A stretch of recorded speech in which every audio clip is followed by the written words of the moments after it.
મહેસાણાના કલોલના પૂર્વ ધારાસભ્ય બળદેવજી ઠાકોરે ગોઝારિયાના ઠાકોર સમાજના સ્નેહ મિલન કાર્યક્રમમાં ચર્ચાસ્પદ નિવેદન આપ્યું છે। તેમણે જણાવ્યું હતું કે વિધાનસભામાં ભાજપના ધારાસભ્યો અમને ચિઠ્ઠી આપીને જાય છે, અમને કહે છે કે આ બોલો, અમારાથી બોલાતું નથી। 10 ભાજપવાળા અમારે ત્યાં આવે અને કહે ચિઠ્ઠી લેજો, અમારાથી આ બોલી શકાતું નથી। આ સાથે તેમણે જણાવ્યું હતું કે આજ સુધી તમારા મતોથી ચૂંટાયેલા ભાજપના વ્યક્તિએ સમાજની વાત નથી કરી। અમે તો 17 જ છીએ, તમે 156 છો, હવે કંઈક કરો।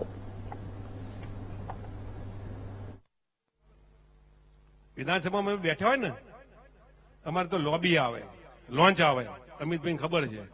10 ભાજપવાળા અમારી જોડે આવે, લેજો ના ચિઠ્ઠી, આ તમે બોલજો ને કે અમારે બોલાતું નહીં।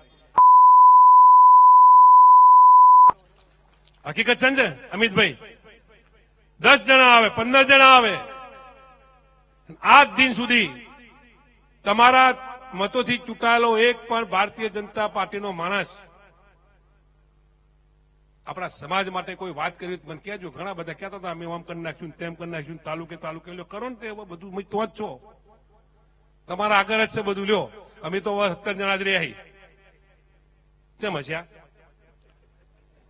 17 જણા જ રાખીએ ને, 156 જણા તો છો, લ્યો કરો હવે। બહુ કોઈ કહેવું માફ કરજો, વધારે બોલ્યો હોત તમારો દીકરો છું, આટલી વાર મારી વાત કરી, વાત પૂરી કરું છું, વધારે કહેવાય।